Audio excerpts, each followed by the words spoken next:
Welcome back, everyone. Michael here with Offshore Citizen. Today I'm going to bring you some good news from Malaysia. And we've talked on a bit of a roller coaster over the last couple of years regarding what has happened in Malaysia. I mentioned in general, I'm a huge fan of Malaysia. I love it a lot.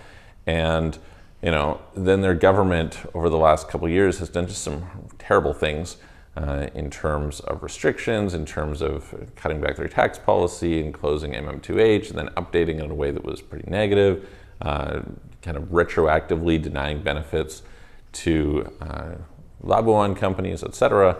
But now they're finally turning some things around a little bit. So I'm going to update you on what you can expect in that regard.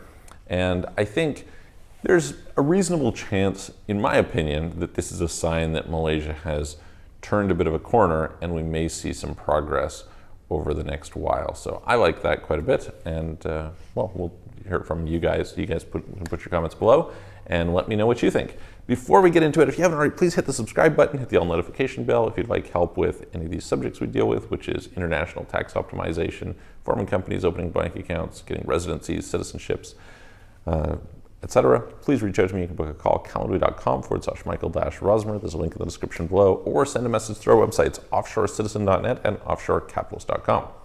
Okay, so what were the problems in Malaysia? Well, I had mentioned a few of them. Today we're going to talk mainly about how they brought in some new rules to kind of increase the funding of their budget.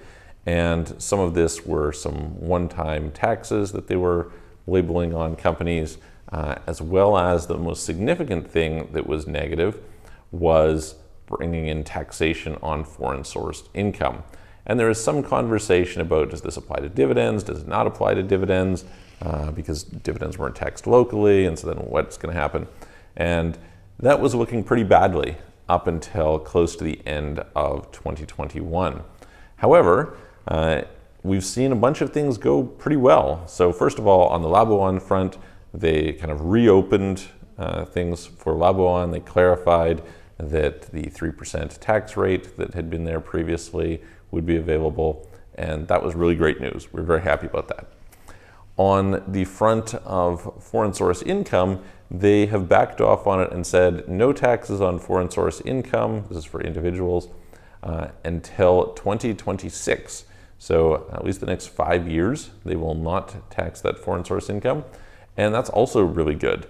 Now, we don't have, really positive moves on MM2H. That part, unfortunately, has not really progressed. However, I think that it does overall make things quite a bit more attractive. And to me, it represents an example of the government seeing, oh shit, we screwed up here. We probably should have been in a situation where we, incentivized people to come to the country as opposed to incentivizing them to leave the country, and probably got enough backlash that they overturned it. That, or there's just internal corruption, and they had enough people locally who had offshore accounts and offshore companies and were benefiting from foreign source income and didn't want to pay taxes, that it turned out they decided to reverse their policy. So I don't know which it is, or a combination, but anyway, we'll be grateful for it for now. And I think it makes it pretty attractive to be able to go and be in Malaysia for part of the year and to benefit from their programs. So let me know what you guys think. Put it in the comments below. Let me know if you have any questions. Again, reach out to us if you would like any help with anything. And I'm going to look forward to seeing you on the next video.